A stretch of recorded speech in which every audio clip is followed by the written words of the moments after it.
Allah bagi kepada kita rezeki yang Allah beri itu terbaik bagi kita. Yang kalau diberi seperti orang lain mungkin kita akan salah guna. Orang itu akan menjadi mulia, syarif, menjadi orang yang terangkat maruahnya karena prinsipnya tidak mahu menadahkan tangan kepada orang.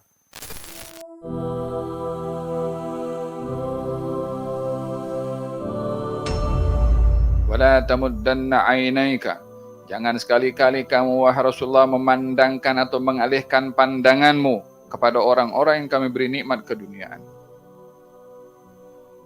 Jangan tengok harta orang.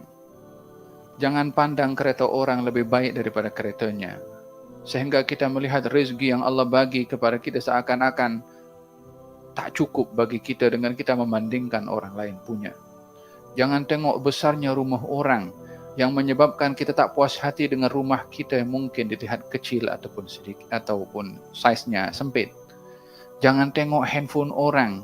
Sudah ini model yang keberapa sehingga kita tidak bersyukur dengan handphone yang kita ada. Sehingga diukur apa yang kita ada dengan apa yang dimiliki oleh orang daripada harta benda.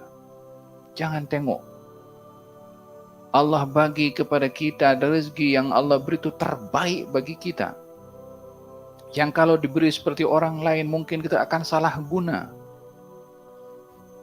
Wabil hadis dinyatakan, aku, yakni Allah Subhanahu Wa Taala, memberikan kepada seorang itu miskin karena khawatir kalau diberi kekayaan dia akan menjadi kufur. Yakni ada kalanya Allah Subhanahu Wa Taala menguji kepada seseorang dengan kekurangan yang kalau diberi lebih nanti dia boleh kufur kepada Allah Subhanahu Wa Taala. Idzan dalam hal ini izhad fid dunya, hiduplah kamu zuhud di dunia. Macam mana hidup zuhud di dunia? Apa yang Allah kasih, alhamdulillah. Orang itu akan menjadi raja untuk dirinya sendiri tanpa tunduk di hadapan sesiapapun juga kalau dia merasa cukup dengan apa yang dia ada. Orang itu akan menjadi mulia, syarif, menjadi orang yang terangkat maruahnya karena prinsipnya tidak mahu menadahkan tangan kepada orang.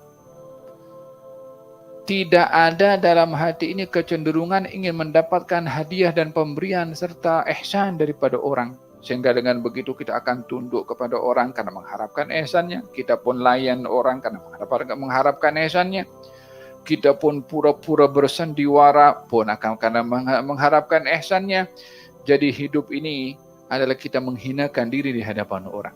Kalau kita merasa kaya dengan Allah Subhanahu Wa Taala, kita tak akan tundukkan kepada orang. Kalaupun merendah diri karena tawadhu, kalaupun menjabar khatir, jaga perasaan orang, karena itu diperintahkan oleh syariat, bukan karena ingin mendapatkan ihsan daripada orang lain.